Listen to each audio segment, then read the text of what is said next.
ऋषियों मुनियों पर तुम्हारा हुक्म चलता है, देवी और देवताओं के ऊपर तुम्हारा हुक्म है, ब्रह्मा विष्णु महादेव तुम्हारा हुक्म चलता है, तीन लोग के तुम नाथ थे, हुक्म सब जगह तुम्हारा होता था। लेकिन अब यह है कि यहां आकर के इंद्रियों के जाल में फंस गए और अब तुम भी रोते और मैं भी रोती। तो हे मन, मैं तुम्हारी दासी हूं और अगर अब की बार तुम मेरा कहना मान लो तो कुछ काम बन जाए तुम्हारा और मेरा भी, तो तुम भी 84 से बच जाओ और मैं भी बच जाऊं, न तुम्हें नरकों में जाना न मुझको जाना। तीन लोक का नाथ कहावे, तीन देव तेरा चेला। बड़े प्यार के साथ अपने दोस्त को जीवात्मा सुरत मना रही मन, इतना धीरे धीरे से मन को मना रही, कहीं बहक न जाए, नाराज न हो जाए, रूठ न जाए, बात न माने, तो बड़े प्यार मोहब्बत में मना रही। तुम अब की बार मेरा एक बात मान। क्या बात मनाना चाहती है? ये रहस्यमयी बात है। एक बात क्या मनाना चाहती है? एक वचन मान लो। ऋषि मुनि सब पर हुक्म चलावे, जति सती सब घेरा। और क्या तारीफ करती है जीवात्मा मन की कि ऋषियों पर, मुनियों पर, जतियों पर, सतियों पर तुम्हारा सब पर हुक्म, तुम्हारे हुक्म को कोई नहीं टालता है। ये तुम्हारी महिमा थी। लेकिन आज तुम जो है इंद्रियों के भोगों में जो गिर गए हो, क्या तुम्हारी दुर्दशा है और क्या मेरी दुर्दशा? दोनों की क्या हालत हो रही, तुम भी रो रहे, मैं भी रो रही हूं। तो अब की बार मैंने कुछ सुना है, तुम मेरी बात को मान लो। हाँ, तेरे बस सुर नर और जोगी, कोई तेरा हुक्म ना फेरा। और जीवात्मा कहती है मन, सुर, मुन, ऋषि सब तुम्हारे हुक्म में, जिसको कह दो जो बात वही, हुक्म नहीं टाल सकते। ये तुम थे जब वहां पर राज करते थे, 3 लोग के मालिक थे, और अब तुम वहां से आए यहाँ आकर के फंस गए कूड़े कचड़े में, कुछ इसमें मिलता नहीं है। क्या प्यार से मोहब्बत से समझा रही है उस मन को।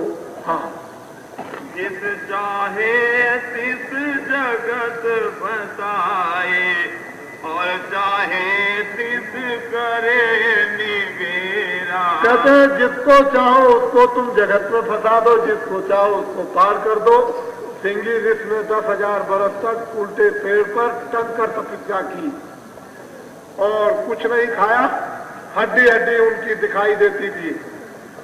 लेकिन जरा सा झकोला माया का आया और मन हरा भरा हो गया। 10,000 बरस की तपस्या को सेकंडों में खत्म कर। कहते हैं ऋषियों मुनियों, जिसको तुम चाहो पार कर दो और जिसको तुम चाहो फंसा दो। तुम्हारा सबके ऊपर है, एक वचन मान लो। बस एक ही बात मुझको कहनी है, मैं तुम्हारी दासी हूं, तुम मेरे स्वामी हो। ये मन, मेरी एक बात को अब की बार मान लो।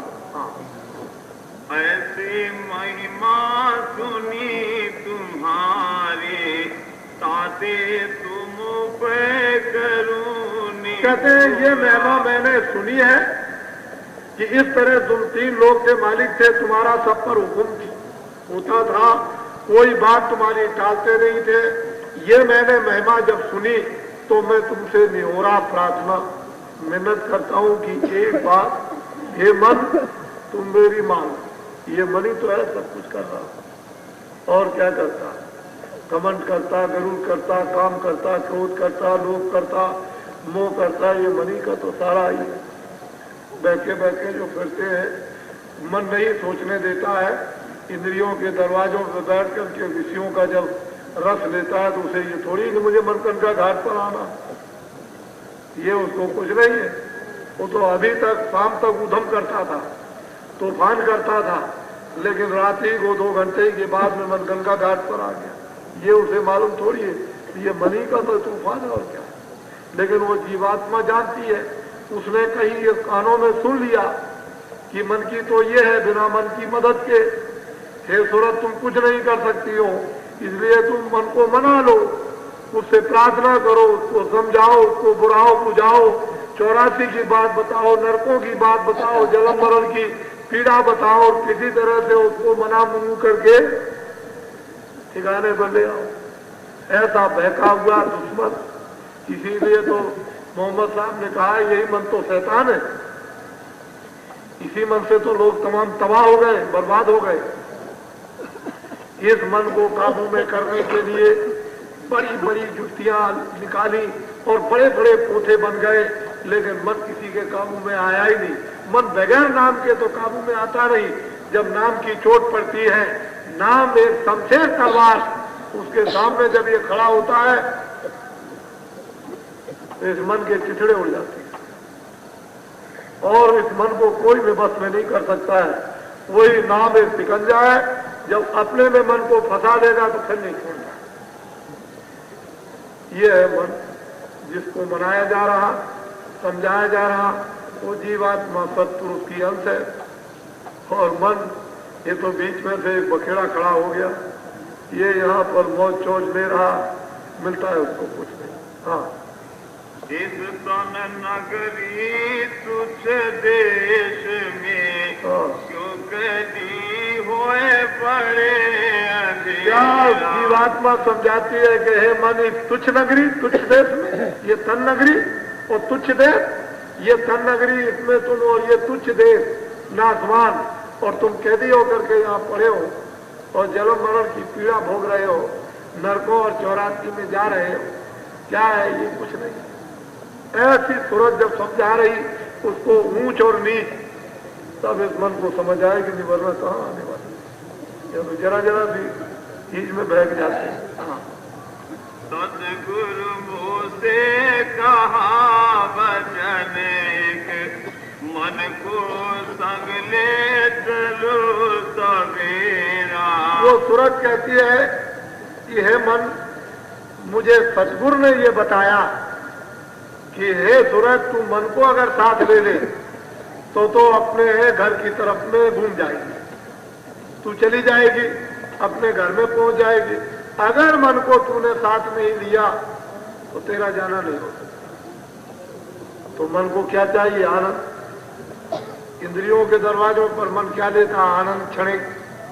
और मन को अगर कहीं अस्थायी आनंद अंदर में मिल जाए, दरवाजे में बैठ करके वो ब्रह्म रंध्र का जब स्रोत, जब अमृत का खुल जाए और पीने लगे तो चुप हो जाएगा, फिर कुछ नहीं करता। फिर ये मन क्या होता? बस में। और जैसे ही सूरज की आंख और कान के पर्दे खुले और जब उधर से लाइट आई तो ये बस में हो जाता है, फिर कुछ नहीं कर सकता। फिर ये सूरत इसके ऊपर हावी हो गई। अभी तो ये सूरत के ऊपर में जीवात्मा पर मन हावी है, मन का पूरा अधिकार है, और फिर जीवात्मा का अधिकार मन पर हो जाएगा। जो चाहेगी वही कराएगी, जो नहीं चाहेगी वो नहीं होगा। तो जब जीवात्मा की ताकत मिल जाए, शक्ति मिल जाए, नाम का आधार मिल जाए, मन को रस मिल जाए तो मन बन जाए। ये तो आज मैं इतना ही सुनाऊंगा, ये गुरु ने बता दिया है, इसलिए है मन मैं आपसे प्रार्थना करता हूं, एक मेरी बात मान लो, मैं दासी। कल मैं आपको बताऊंगा कि मन क्या कहता है, उस सूरत से, जीवात्मा से मन क्या कहता है, अपनी हालत, अपनी बात क्या बताता है कि मैं क्या हो गया। अब हे सूरत मैं क्या करूं, वो कल बताऊंगा मैं आपको विधि विधान के साथ। तो आज का सत्संग दिन में तो होता ही है 1:30 बजे, और शाम को रात्रि को 7:30 बजे। आपको यदि कोई तकलीफ 7:30 बजे हो कि जरा जल्दी हो जाता है तो मैं 8 बजे कर दूं, मुझे कोई इतराज नहीं। लेकिन 7:30 का समय इसलिए अच्छा होता है कि बाहर से भी लोग आते हैं तो समय से लौट जाए। दूसरी बात यह है, बच्चे बच्चियों बाहर से जो आए हुए हो, नर नारियों, गांववासी उन दिनों में आएंगे, इन दिनों में दूर दूर से 25-25, 30-30 मील से लोग पैदल चल करके आएंगे यहाँ, तो आप लोगों को बड़ी सावधानी से अब रहना होगा। अभी तो जो कुछ भी आपने बोलचाल में जो कुछ भी थोड़ा बहुत कर दिया, लेकिन अब इतनी भाषा आपकी मुलायम हो जानी चाहिए, इतनी मुलायम हो जानी चाहिए कि जो गांववासी आएंगे वो रात को यहाँ रहना चाहेंगे। मैदान में रहे, कहीं भी किसी जगह रह जाए, वो अपने कपड़े अपने ले आएंगे। अब तो कोई खास गर्मी जाड़ा नहीं, अब तो गर्मी आ गई। इधर 2-4 दिन धूप पड़ती है तो जाड़ा खत्म।